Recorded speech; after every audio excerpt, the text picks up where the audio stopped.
Hey everybody, welcome back. My name is Abby. I'm with Fitness is Medicine.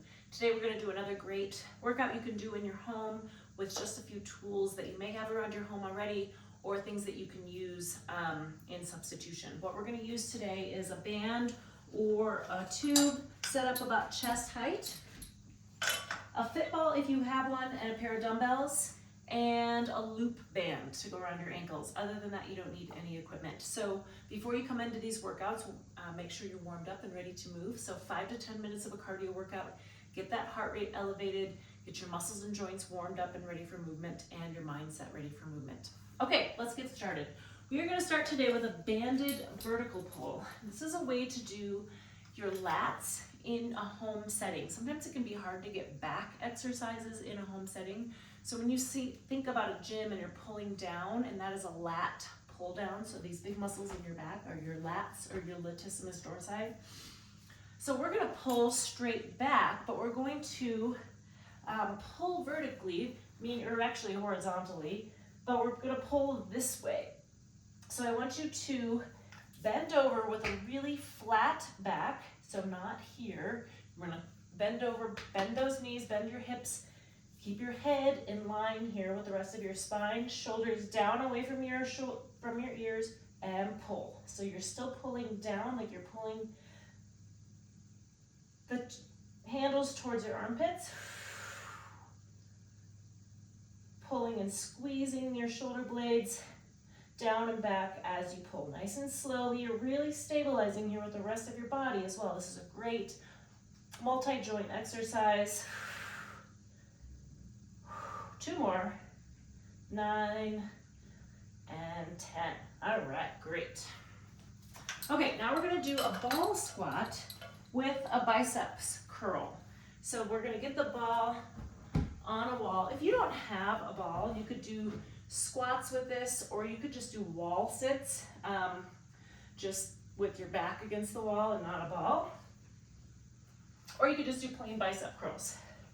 But this is getting a multi-joint exercise as well. So we're getting that heart rate up a little bit today as well. So shoulders down and back. Sometimes I recommend getting a good squat before you start, making sure your feet are in the right spot.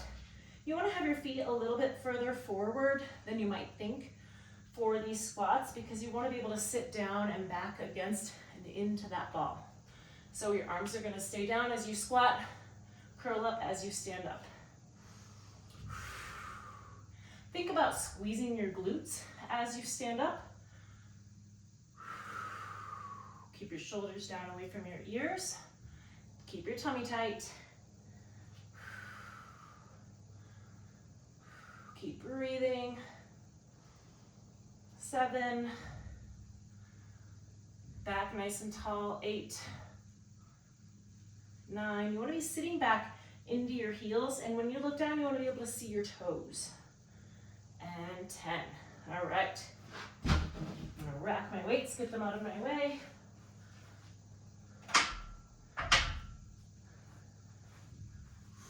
Okay, now we're gonna grab that loop band I was talking about. So if you have one of these, wrap it around your ankles. If you don't have one, you can use just a regular TheraBand and tie a knot in it, or you can use you can put a regular TheraBand like around your feet. That's gonna be a little bit harder for what we're gonna be doing today though. So I'm gonna have you stand, step forward, and then step back. So my feet are wide, I've got resistance on that band. I want you to step forward and then step back. So this leg is stabilizing. You might wanna stand next to something sturdy here. 5, so you're pulling out also as you're pulling forward and back. So you've got a lot of resistance on that band. Keep that tummy nice and tight, stabilizing with your core. 9. Also, work on your posture on these exercises. It's easy to want to look down and focus on what your legs are doing. Keep working on that posture. All right, bend your knees just a little bit. Give yourself some stability. So this is sort of like a half monster walk. but we're stabilizing. This leg is doing a lot of work stabilizing, and this is doing a lot of work moving. So this second side may feel a little harder.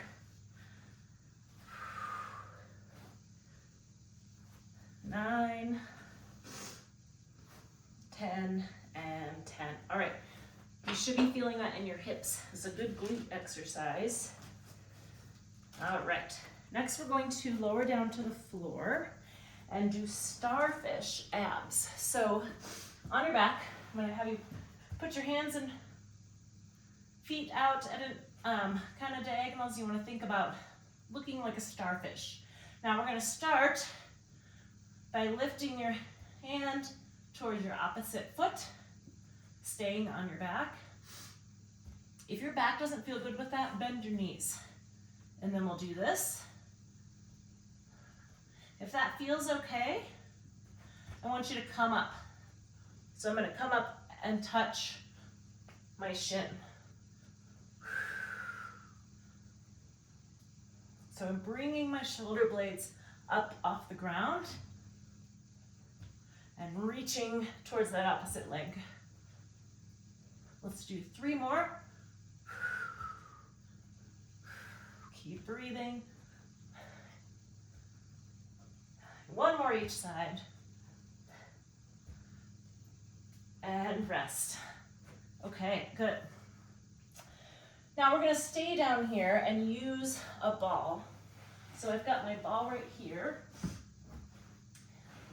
We're going to do YTA. So you're gonna lay on your ball like this, keeping your whole body in line here, including your neck. So you don't wanna look up or look down. You wanna keep a good alignment here. We're gonna reach out into a Y, and then a T, and then an A. So all along, your thumbs are facing the ceiling, except when you go into your A. And when you do that A, squeeze those shoulder blades. Y, T, A, really working on good posture here. Getting a lot of posterior chain muscles here. Breathing. Let's do 2 more. Y. If you would like to, of course, you can always do more. This one can be really challenging though if you've never done this or if you don't do it very often. It's a lot of work.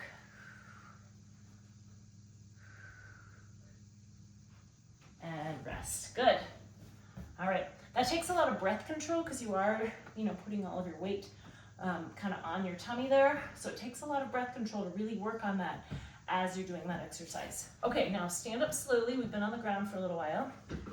Use good form to stand up nice and tall. Now we're gonna do a tandem stance. And I want you to try to hold it without hanging on to anything. But however, I always want you doing balance exercises near something. I always say your kitchen counter is about the best place to do something because you can keep your hands right above the counter and then it's there if you need it. I always recommend keeping your hands kind of hovering above your balance object so that you don't have to go reaching for it if you do lose your balance. Now, if this feels relatively easy and you want to challenge yourself a little more, I want you to try to close your eyes. If this is challenging all in and of itself, don't change anything. Don't try to close your eyes. It makes it much, much harder. And this is where it's really important to have your hands over that object, so over your kitchen sink. I mean, just about that high, just so it's there and you don't have to go fishing around for it. Also, if you close your eyes and then you reach for it, you could hit your hand on the counter, and I don't want that to happen. So keep your hand right next to whatever you're using for balance. You can just grab it, and let's try closing your eyes. Breathe. Now, if you can only do it for a second or 2, that's fine. If it makes you dizzy, don't close your eyes. The other way you could do it is glance around. So when we balance, we tend to find a place to focus on. Glance around. If you're ready, close your eyes. Breathe. Think about, really use the whole portion of your foot. So you want to use all of your toes, all of the bottoms of your feet. All right, let's switch sides. Put the other foot in front. The other thing is if you're standing in a tandem stance and that's challenging, if that's too challenging in and of itself, stagger your feet just a little bit, or you could, just kind of do a little bit of a stagger. You don't necessarily have to do that heel to toe tandem stance, but let's try it if you're ready for the challenge. If that feels okay, look around the room. Also, if you're talking to someone, it makes it harder too. If you're trying to hold a conversation or if you're trying to do memory recall. All right, let's try to close your eyes if you're up for it. Like I said, if it's way too much or if it makes you feel dizzy or lightheaded, don't close your eyes. Other ways to challenge yourself. Remember, use all of your feet. So think about all of your toes spreading and using all the surface of the bottom of your foot to give you that balance. And rest. Good. Okay, go through these 1 or 2 more times. Try to add a little cardio in between. Get that heart rate up. Use some of those cardio exercises I gave you the last time. You could just do 1 or 2 of those. You could do 1 or 2 minutes. You could do 5 minutes, depending on how long you have and how much you want to get your heart rate up and get this, give you a little bit more time to burn more calories. Okay, after you're done with the 3 sets, go ahead and cool down and stretch. If you have any questions or need any modifications, please feel free to contact me.